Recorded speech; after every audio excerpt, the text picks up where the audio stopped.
that, how easy that is? Now, if we go to that curbside form, which is a couple pages over, page 53, 54, sorry. Check to see if the truck is parked okay. Did I do that? Yeah. Permission to enter. Shoe covers. Now, I want you to notice what I did when I did the shoe covers. What did I do? Yeah, Why would I do that? So you can be And what does that tell him? You're not hiding anything. I'm hiding nothing. Right? If I'm willing to hand him, and presumably, which is what I would always do, this would be the invoice, or this would be his, whatever customer details that I have, and if it's my iPad, then it's my iPad. Same thing, open to the customer details page, right? What is it that I'm looking at?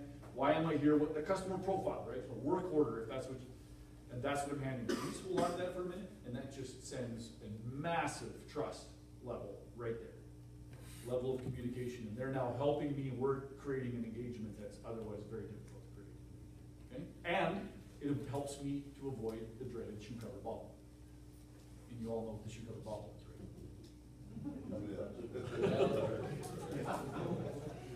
So, all kinds of wonderful things taking place just by me handing him the book. I have a question for you, and I'm sure some of you guys can relate to this, when you ask permission to enter, and they do this, yeah, sure, come on. And how do you overcome that? Because then you're missing an opportunity, hey, can you hold this, let's go. Some people are just. So the disappearing customer, what happens when I do this? Is it okay if I come in? Sure, let me just give that to you for a second. Can you hold on to that? Right now that you're with me. I'm gonna put my shoe covers on, and I'm gonna jump straight back in there and hand it back to me, and I've got it. So the disappearing customer, this solves 90% of that. What if they're a germaphobe that want to touch stuff? It's a possibility. It is a possibility. What percentage of the time is that likely to happen? I mean, first of all, what would you do if they said, "Oh, I'd rather not"? Then I wouldn't give it to them. I'd be like, "Oh, I understand. Totally, no problem." Right? And that's going to be 1% of the world, if that. Right? Would you recommend that if there was a language barrier? Because, they see the picture and they're Like handing this with your agenda? there's a language barrier.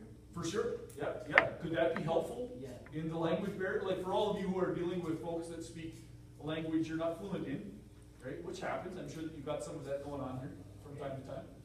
Right? Is this valuable in that situation? If they can read it. Yeah, well, but the pictures will help. They'll start to get it.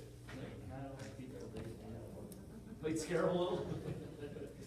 Yeah, so regardless, so here's what I want us to point out, and this is what starts to happen when we start to think about this stuff. We think about the circumstances where it is not going to work. Okay, so if we're going to do that, we're going to call this 5%. By comparison, 95% of the world is going to play along and be good with it. Yes? The trouble is that our brains look at this and they do the exact opposite, because our brain is interested in survival. So a bad thing once happened. Yes? Okay? Everybody get this? A bad thing once happened. It's 5% of the world, if that. Maybe less. And our brain says, oh my gosh. Whereas it says 95% of the world only represents that. So it flips this in your head. So I just want you to be aware of that. Now we're going to say the 95, like, oh my, what if, like, okay, so yes, all of that can happen. And the whole thing could blow up and it wouldn't work. But what are you going to do with that information next time? Are you going to go survival mode and say, the rest of the world should never get the privilege of this system because one person didn't play along? Right? So those things will happen, and let's deal with them as well as we can. If you've got a language barrier, you've got a language barrier. Right? Like that's real, and you got to deal with that. Clearly, communication is key with this, and that's going to be severely handicapped in a situation like that. And it just is. And you do the best you can under those circumstances. Or learn the language. There's the other stuff.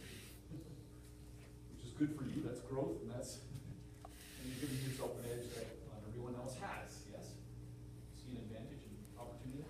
Incidentally, do you know that the part of your brain that learns language never actually gets weak? There used to be a study out there that said that it's the first 4 years of life is where that language center is the strongest. The trouble is we just stop using it. You want to prove that this is true? Go move to a country where they do not speak your language. And watch how quickly you speak their language. spent a month in Belize when I was 16. And in that month, I picked up Spanish and German, two dialects of the people that I was dealing with there, two languages. Spanish is all lost, it's a while ago, and the Low German is still part of mine. I can still get along just fine. Amazing, in a month, just by immersion. Because that's it. Like, I couldn't order hamburger if I didn't figure it out. Right? And very quickly, that part of your brain just wakes up and says, oh, you need to learn a language. Here's everything you need. And it does.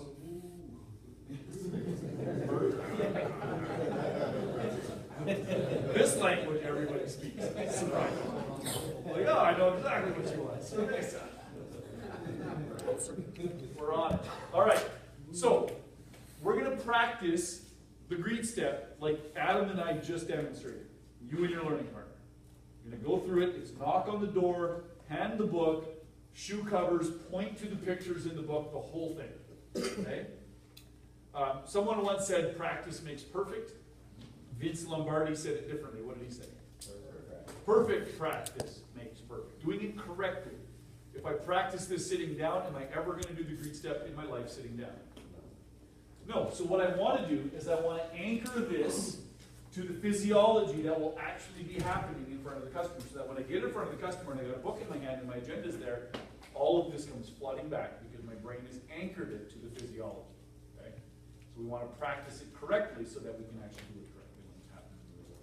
So in a moment, I'm going to ask you to stand. You're going to find your way to your learning partner. And the two of you, finding some space in the room here to work, are going to practice the greet step like we just went through.